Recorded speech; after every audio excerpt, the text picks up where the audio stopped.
Qué linda la lluvia, ¿no? Después del calor de ayer, un alivio, algo tan simple como una lluvia nos da una tanta satisfacción de poder tener un alivio, ¿no? En el principio de la creación era todo perfecto, no había el calor ese que teníamos, ¿sí? Ayer Adán no estaba ahí padeciendo y sufriendo. Dios vio todo lo que había hecho en la creación y era bueno y era en gran manera. Dios colocó al hombre en el huerto del Edén como un gobernante. Yo sé que nos cuesta muchas veces meditar lo que era el huerto, ¿sí? Del Edén, el paraíso. Muchas veces pensamos en el paraíso y que nos imaginamos algo paradisíaco, ¿sí? Un lugar, una playa, un lugar maravilloso donde la naturaleza está en su esplendor, nosotros disfrutando, ¿sí? Ni nos imaginamos lo que habrá sido el huerto, ¿sí? Adán estaba puesto como un gobernante, no había pecado. Adán gozaba no solamente de una creación que no estaba corrupta, sino que gozaba de tener una comunión perfecta con el Creador. Todo era perfecto, ¿sí? Pero todo cambió cuando el pecado entró en el mundo, cuando el hombre se rebeló contra el Creador. Esto cambió, ¿sí? Y desde ahí en más, todo viene en decadencia, ¿sí? Nuestra relación con el Señor se afectó, nuestro propio cuerpo fue afectado y la creación misma ha sufrido las consecuencias, ¿sí? El mensaje esta mañana tiene por título Lamentos profundos por la gloria, ¿sí? Leemos Romanos 8, versículo 19.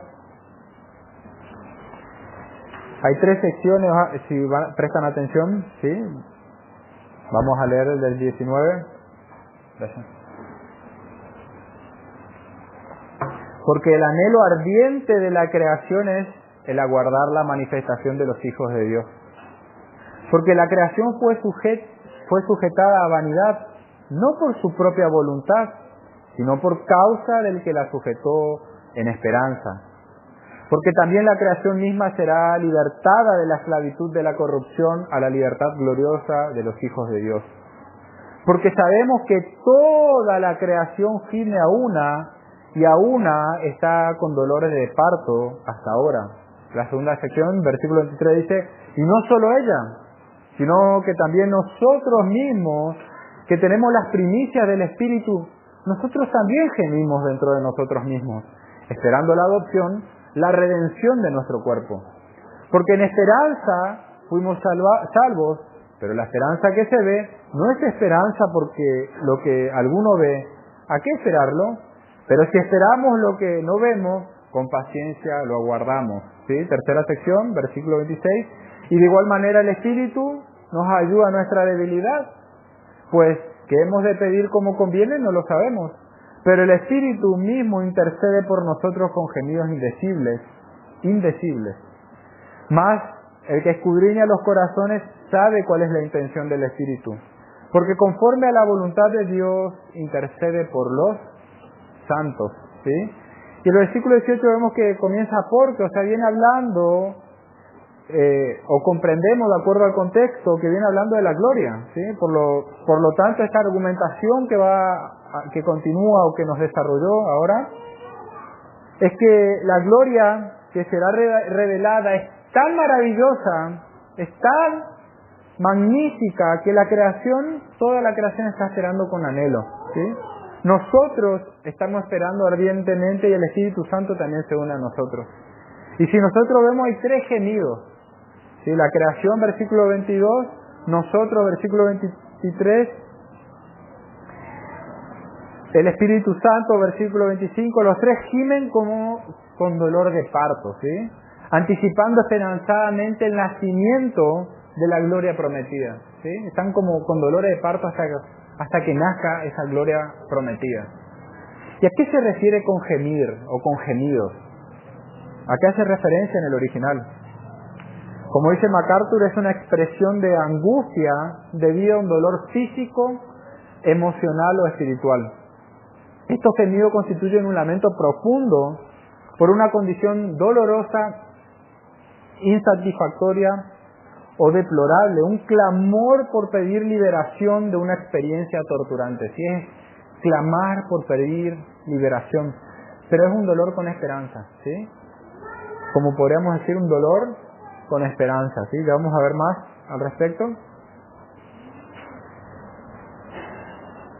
Y teniendo en mente eso, el mensaje podemos seccionarlo: el clamor de la creación, el clamor de los creyentes y el clamor del Espíritu Santo, ¿sí? En primer lugar, el clamor de la creación, versículo 19 al 22, es el primer lamento, el primer clamor que se menciona, está personificado, está hablando del universo creado, como si fuera una persona así clamando, lamentando la condición de corrupción en la cual se encuentra, ¿sí? Y cuando el texto habla de la creación, tenemos que tener en cuenta que no habla de los ángeles, los cuales no están sujetos a vanidad. Los ángeles son perfectos, ellos no cayeron de su estado de perfección. Tampoco habla de Satanás, de los ángeles caídos, los cuales no anhelan un estado de restauración, no anhelan estar sin pecado, ellos no anhelan un estado de piedad, ellos, es más, fueron sentenciados a una condenación eterna, ¿sí? Al tormento eterno, no hay esperanza para ellos. Tampoco incluye a los creyentes cuando habla de la creación, porque se los menciona más adelante. Tampoco habla de los incrédulos. Por lo tanto, al hablar de que toda la creación gime, está refiriéndose a la parte no racional o irracional, de lo mismo, ¿sí? Como ser animales, plantas que no pueden razonar, así como todo lo inanimado, ¿sí? Las montañas, los ríos, toda la naturaleza, ¿sí? Entonces, cuando habla de toda la creación, está hablando de las plantas, los animales, toda la naturaleza gime a una, ¿sí? Que llegue el momento de nuestra glorificación. ¿Sí? Están esperando ardientemente la manifestación nuestra, como nuestro estado de gloria. Y esta personificación de la creación no es nada raro en los judíos. Ya en el Antiguo Testamento nosotros podemos ver, según la Escritura, que los árboles pueden regocijarse, Salmo 96, los ríos batir las manos, Salmo 98, el desierto alegrarse, Isaías 35, los montes, los cerros levantar canción, ¿sí? Son maneras poéticas de expresar una verdad espiritual o para manifestar la grandeza del Creador, ¿sí? Es una manera poética de expresar una verdad.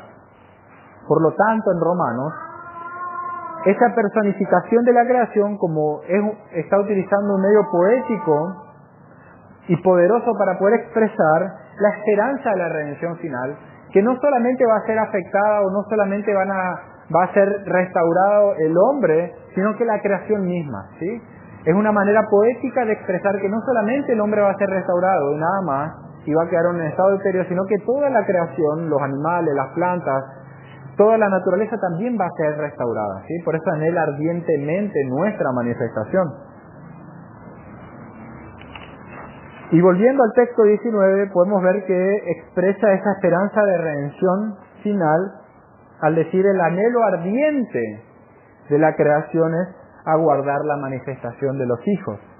La idea es que toda la creación está experimentando una especie de anhelo y sufrimiento esperanzada en su redención, ¿sí? En su restauración. En el Antiguo Testamento hay muchas promesas acerca de un mundo restaurado, ¿sí?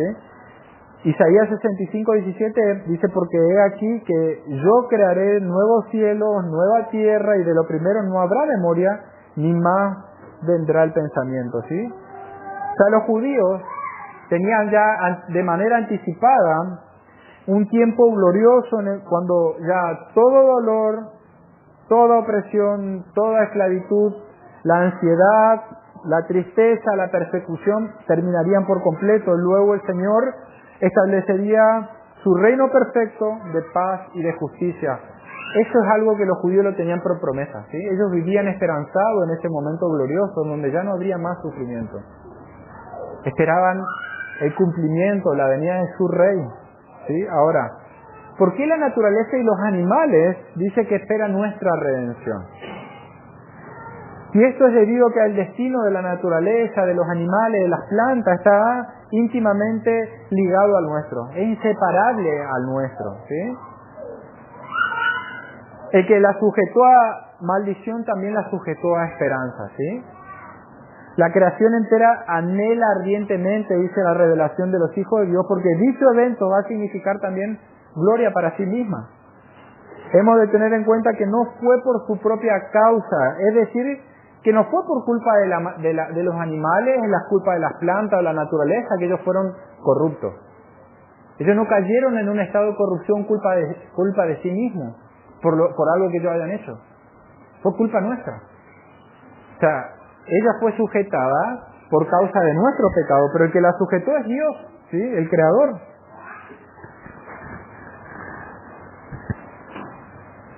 Fue el hombre entonces, y por causa del hombre, que la creación fue sujetada a maldición, ¿sí? Habíamos dicho que el hombre estaba a cargo de toda la creación. Ahora, el que la sujetó a vanidad es Dios mismo, ¿sí? A futilidad, dice algunas traducciones, a algo improductivo, podemos decir. Ahora, ¿sobre quién cayó realmente la maldición? Si nos ponemos a pensar. ¿Cayó realmente sobre la creación? En un sentido sí cayó sobre la creación. Pero ¿quién fue principalmente el afectado por el estado deplorable de la creación? Nosotros. Sufrimos constantemente el clima. Queremos producir y no podemos, ¿sí? Salmo 3:17 al 19. Después de la caída, Dios dice, maldita será la tierra por tu causa. Génesis, perdón, ¿qué dije? Perdón. Génesis 3:17 al 19, maldita será la tierra por tu causa, con dolor comerás de ella todos los días de tu vida, espinos y cardos te producirá, con el sudor del campo, con el sudor del rostro comerás tu pan hasta que vuelvas a la tierra, porque de ella fuiste tomado, pues polvo eres y al polvo volverás. ¿Sí? Actualmente la creación está sujeta a vanidad, ¿sí? Desde la caída del hombre, la naturaleza no puede expresarse en toda su potencialidad. Está limitada, podemos decir. La creación está sujetada a un desarrollo menor, reprimido, a un decaimiento constante, ¿sí? Estamos constantemente preocupados porque el estado de la creación es cada vez peor, ¿sí? La contaminación y todas las cosas que están sucediendo, ¿sí? La naturaleza, aunque aspira, no es capaz de llegar a la plenitud, a su clímax, ¿sí? Aunque florece, no llega a fructificar como debiera, ¿sí? Hay plagas, hay insectos, hongos, bacterias que impiden producir. Sembramos y no se cosecha todo lo que uno espera. Pasa lo mismo cuidamos un rebaño, se mueren, cuesta producir, alimentarlo, hay sequía, ¿sí? Todo es deplorable, ¿sí? Somos nosotros entonces los que sufrimos las consecuencias de esa caída. Entonces, como afirma este pasaje, dado que la humillación de la creación no fue culpa suya, su restauración tampoco va a ser gracias a ella. O sea, no es que la creación va a hacer algo para ser restaurada, va a ser como consecuencia de nosotros. Por eso ella aspira, anhela nuestra glorificación. Dios había puesto a la tierra todo lo que ella hay bajo el cuidado del gobierno del hombre, por lo tanto, cuando el hombre pecó, ¿sí?, se rebeló contra el Creador, toda la tierra, todo lo que estaba bajo su cuidado también fue afectado, ¿sí? Él era la cabeza. Toda la creación, todos los descendientes, como todo el ambiente en el cual estaba, fue afectado. Por ende, cuando la condición del hombre cambie, su cuerpo sea glorificado, la creación misma también va a ser glorificada. Eso es lo que nos da a entender también el pasaje, ¿sí? Así como participó de las consecuencias de la caída, también va a participar de las bendiciones de su glorificación. Es por eso que la creación está sujeta a esperanza, ¿sí? Está anhelando ardientemente que llegue el momento prometido de nuestra restauración, de nuestra glorificación. Pablo compara ese fuerte anhelo y ansiosa expectativa de la creación con el gemido de una mujer en el proceso de dar a luz, ¿sí?, en el parto. Sin duda, tal gemir indica sufrimiento, ¿sí? La mujer, de una manera audible, expresa el querer ser librada de ese sufrimiento, pero tiene una esperanza, ¿sí? Si están dispuestas a padecer por eso, saben, porque después de ese momento torturoso viene un momento de bendición, ¿sí? Vienen algo que tanto tiempo estuvieron esperando, ¿sí? Durante 9 meses esperando que llegue el momento esperado de tener a su hijo en sus manos. Es más, cuando el parto termina ya no hay memoria de tal sufrimiento, ¿sí? Es tanto la bendición, es tanto el gozo, que el gozo aplaca, no se compara con el sufrimiento, ¿sí? Ya no hay más memoria del sufrimiento. Eso es lo que habla. Acá está hablando con dolores de parto, ¿sí? Ese dolor con esperanza de que algo que va a cambiar. Segunda de Pedro 3:13 dice, pero nosotros esperamos con entusiasmo los cielos nuevos y la tierra que Él prometió, un mundo lleno de justicia de Dios, ¿sí? Y Apocalipsis 21:1, en la Nueva Traducción Viviente les leo, dice, entonces vi un cielo nuevo y una tierra nueva. Porque el primer cielo y la primer tierra habían desaparecido y también el mar. Y vi una ciudad santa, la nueva Jerusalén, que descendía del cielo desde la presencia de Dios, como una novia hermosamente vestida para su esposo. Oí una voz que salía del trono y decía, miren, el hogar de Dios ahora está entre su pueblo. Él vivirá con ellos y ellos serán su pueblo. Dios mismo estará con ellos. Él les secará toda lágrima de los ojos y no habrá más muerte, ni tristeza, ni llanto, ni dolor. Todas estas cosas ya no existirán más. Ya no existirá dolor, sufrimiento, ¿sí? Y el que estaba sentado en el trono dijo, miren, hago nueva todas las cosas. Entonces me dijo, escribe esto porque lo que te digo es verdadero y digno de confianza. Digno de confianza. Un comentarista al respecto dice que no solamente nosotros es que iremos al cielo, sino que el cielo descenderá, por así decirlo, hasta nosotros. Es decir, las condiciones de perfección que hay en el cielo se van a encontrar presentes a lo largo y ancho de toda la creación, ¿sí?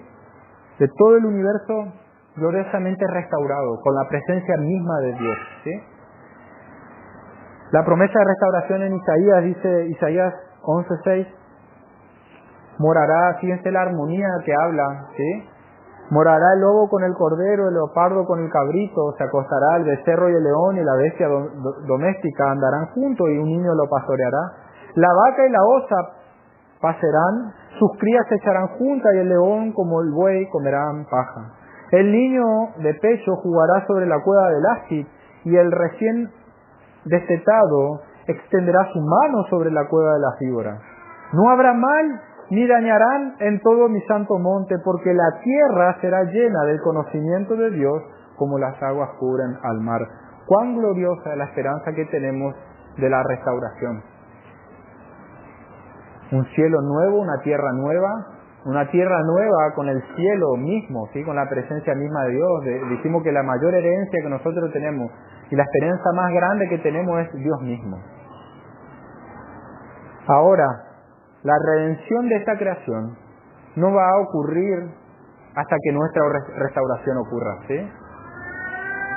Sabemos que el ecologismo buscar una solución al mundo, ¿sí? Disminuir la contaminación o llegar a un estado de clímax, dejando porciones de tierra sin que el hombre afecte, ¿sí? De una u otra manera el hombre trata de restaurar, ¿sí? En cierta manera no está mal, pero muchas veces ese ecologismo está vestido de pecado, porque no es por buscar la gloria de Dios, lo hacen por sí mismos, de queriendo revertir los efectos del pecado por sus propios medios, ¿sí? Muchas veces el ecologismo termina siendo una actitud pecaminosa, buscando su propia gloria, queriendo ser a Dios. Pero no está mal que nosotros seamos buenos mayordomos de las cosas que el Señor nos da, que seamos responsables con el ambiente, de cuidar el ambiente, de cuidar a los animales, que son criaturas del Señor. Tenemos que ser buenos mayordomos de todo lo que el Señor nos da, porque son del Señor. Pero nosotros tenemos una esperanza por delante, que en algún día nosotros vamos a disfrutar de una creación sin corrupción, ¿sí? Contemplar en todo lugar, vamos a mirar la creación restaurada y vamos a ver la grandeza de nuestro Creador. Vamos a maravillarnos y cada cosa que veamos vamos a darle gloria.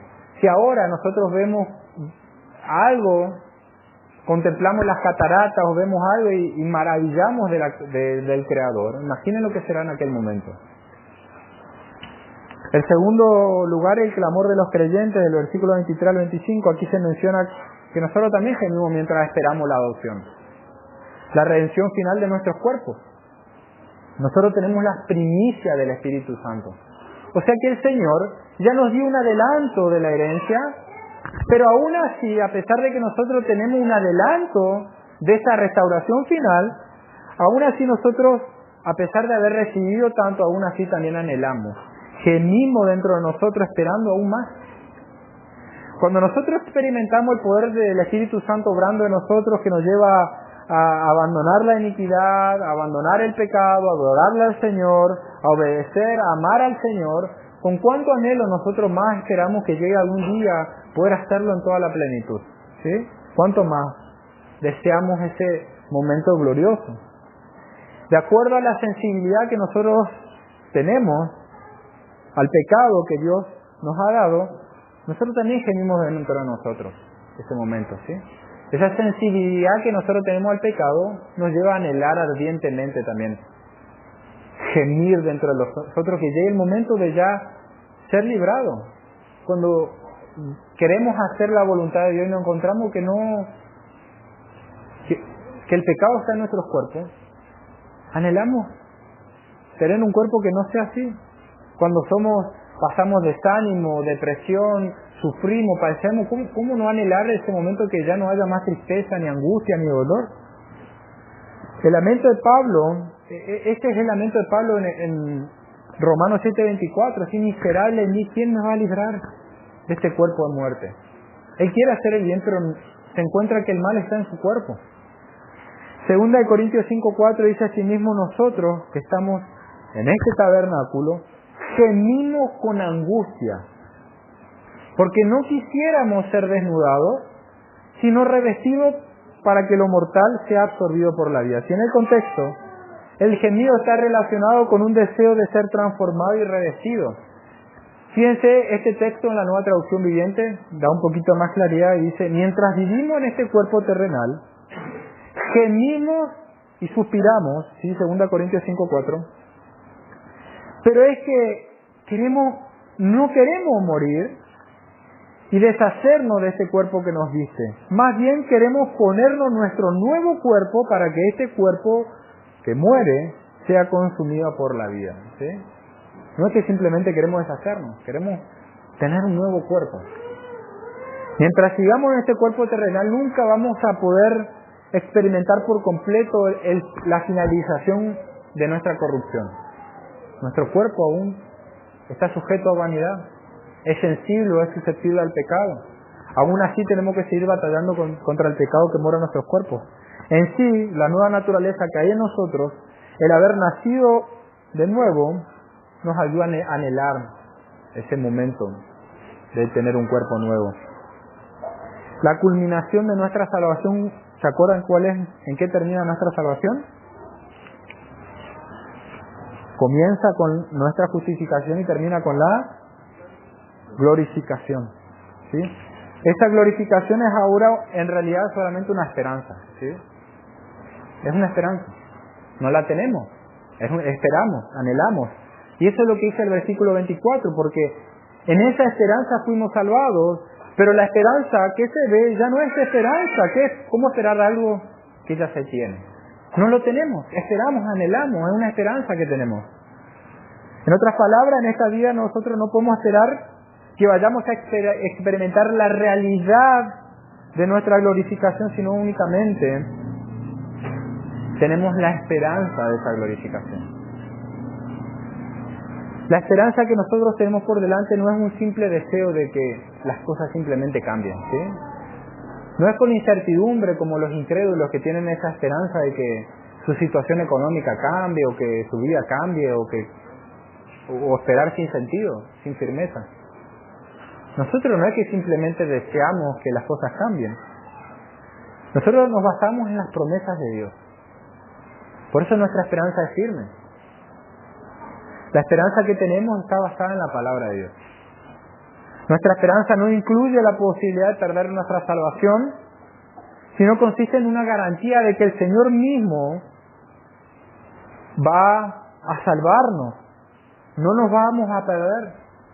No vamos a perder la salvación. No vamos a poder perder la herencia que el Señor tiene para aquellos que creen. La esperanza que tenemos es segura. Aún así fallemos, aún así el pecado, sigamos viendo la mugre que hay en nuestros cuerpos por causa del pecado, aún así sigamos batallando. Dijimos ya anteriormente que si quieren ver a un cristiano, miren a alguien que está luchando con el pecado. Esa es la evidencia más palpable de un verdadero cristiano. Por lo tanto, esperamos con paciencia lo que ahora no lo vemos, porque sabemos que es seguro. Esperamos con paciencia, pero podemos estar seguros de que Dios, quien comenzó la buena obra, por eso es que podemos esperar con paciencia, ¿sí? Y seguros de que Dios, el que comenzó la buena obra con nosotros, la completará, la culminará en el momento de la glorificación, cuando estemos delante de Cristo y Él se manifieste tal cual es. La Biblia revela muy pocos detalles acerca de nuestro cuerpo glorificado, ¿sí?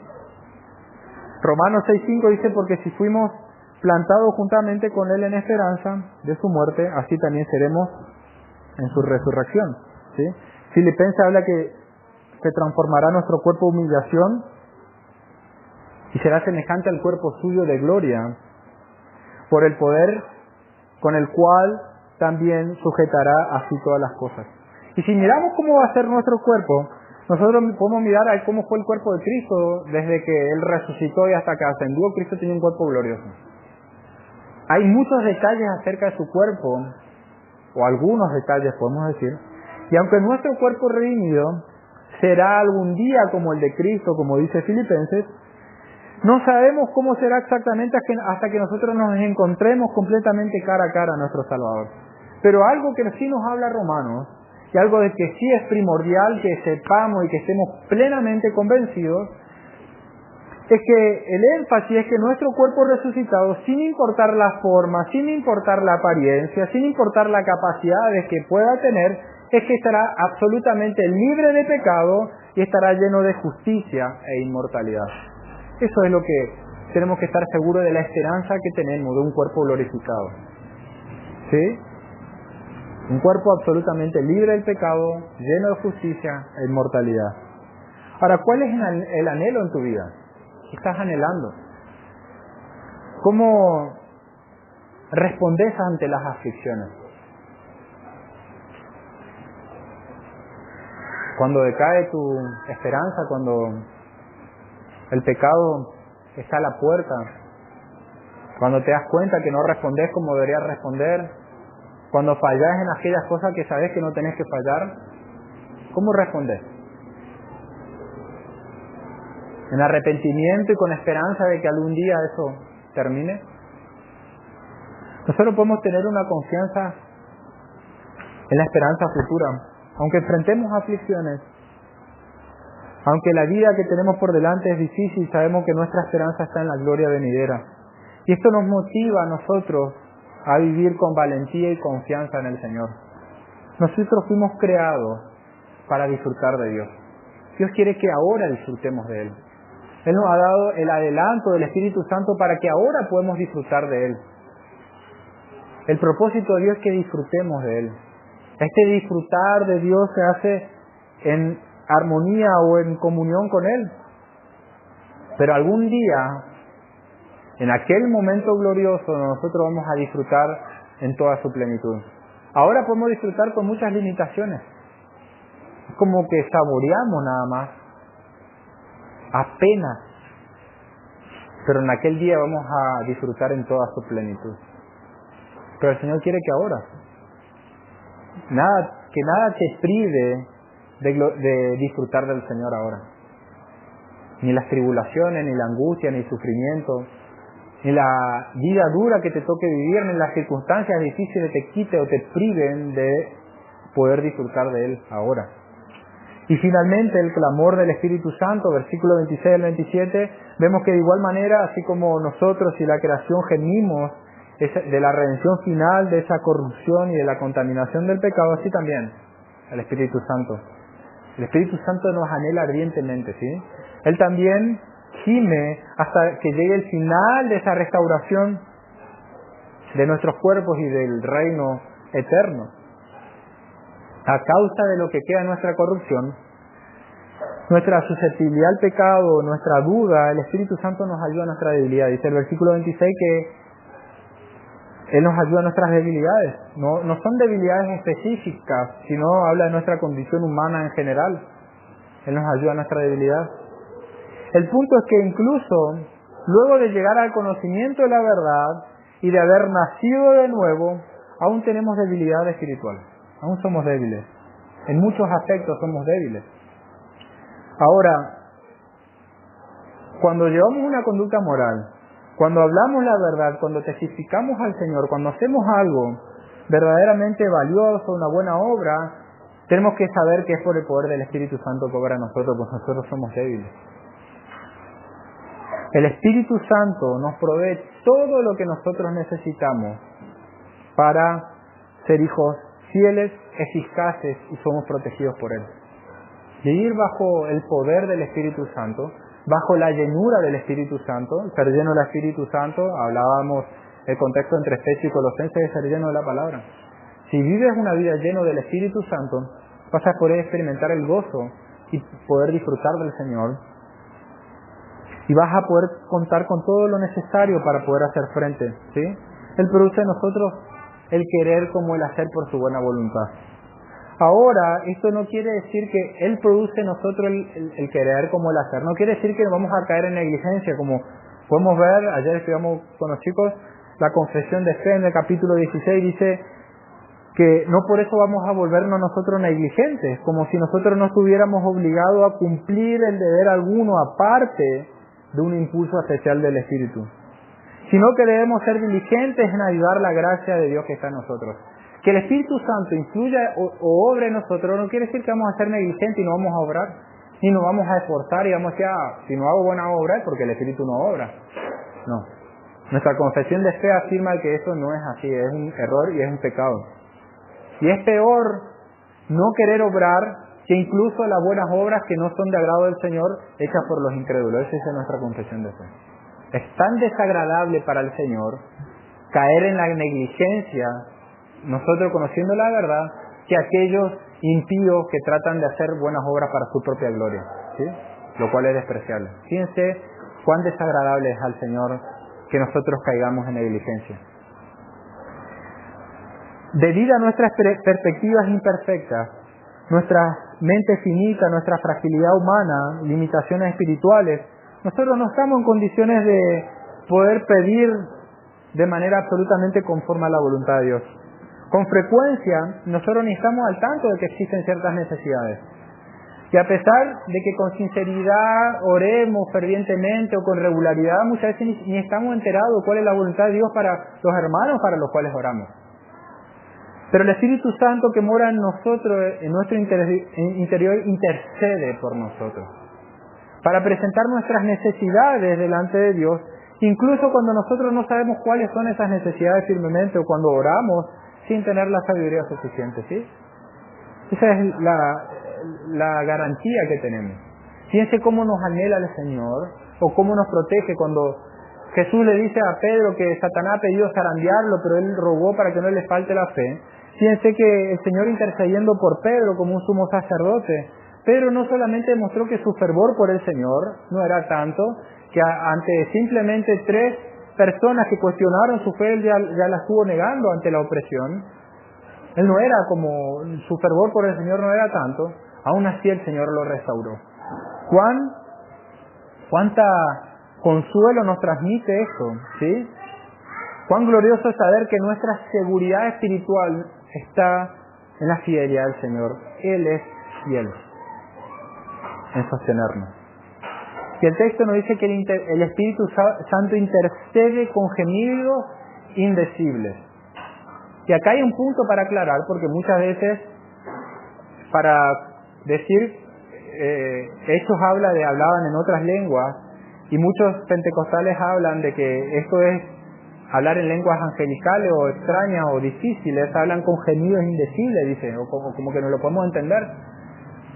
Pero Gemidos indecibles es como no audibles, no lo podemos oír, por lo tanto son imposibles de poder expresarlo en palabras.